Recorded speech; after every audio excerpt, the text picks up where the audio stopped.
Капитальный ремонт здания Национальной библиотеки начался в 2012 году. Здание, которому уже 94 года, претерпело значительные изменения в плане проектировки. Это сделано с учетом специфики библиотечной работы. Капитальный ремонт здания завершится, и объект будет сдан в эксплуатацию примерно в мае. Об этом сказал премьер-министр республики Беслан Будба, который побывал на ремонтируемом объекте с министром культуры и историко-культурного наследия Эльвирой Арсали и ее заместителем Баталом Кубахи. Вместе с директором библиотеки Борисом Чулари и прорабами строительной компании они осмотрели помещение, в ходе чего обсудили ряд вопросов, в том числе касающиеся закупки необходимого оборудования. Заказом оборудования соответствующей мебели занимается Министерство культуры. По словам Эльвиры Арсали, заказ будет произведен в ближайшее время. Деньги на ремонт были выделены в 2013 году. С тех пор цены на технику и стройматериалы возросли значительно. Чтобы уложиться в выделенную сумму, все работы следует завершить в ближайшие сроки, считает Беслан Будба. Так что мы должны уложиться в те деньги, которые есть.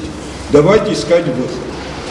Следующий объект по улице Лакоба с виду непримечательный, и только некоторые знают, что здесь уже много лет располагается государственная хоровая капелла. В этой маленькой комнате последний раз ремонт проводился 15 лет назад. Владислав Григорьевич нам помог, это 15-16 лет тому назад.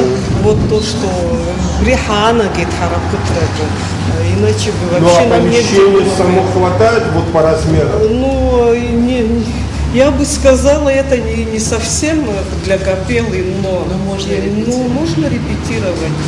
Также премьер-министр и министр культуры прошли в большой зал центрального выставочного зала, который не функционирует с декабря 2012 года. Зал пострадал в результате пожара в жилом помещении этажом выше. Тогда был составлен проект сметы расходов на восстановление зала, однако дело так и не сдвинулось. Премьер-министр в беседе с председателем Союза художников Адгуром Дзазария пообещал изыскать средства для восстановления этого помещения. В этом же здании располагается Абхазская государственная картинная галерея, созданная в 1964 году. Галерея хранит национальное произведение искусства. Однако условия их хранения далеки от нормальных. У нас даже есть произведения русских художников, которые вообще мир не знает.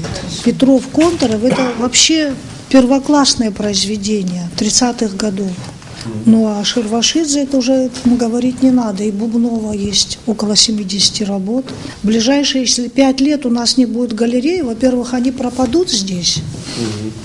Ну хотя бы вот начинать двигаться. Иначе просто все пропадет. Обидно. Здание Республиканского центра народного творчества также нуждается в неотложном ремонте. Эти объекты, кроме того, что они учреждения культуры, они еще памятники архитектуры. И поэтому и ремонт, и строительство, и реконструкция, они требуют особого отношения, особого внимания. Проблемы давнешние, и нужно искать пути их решения. Оставлять в таком виде дальше нельзя, конечно.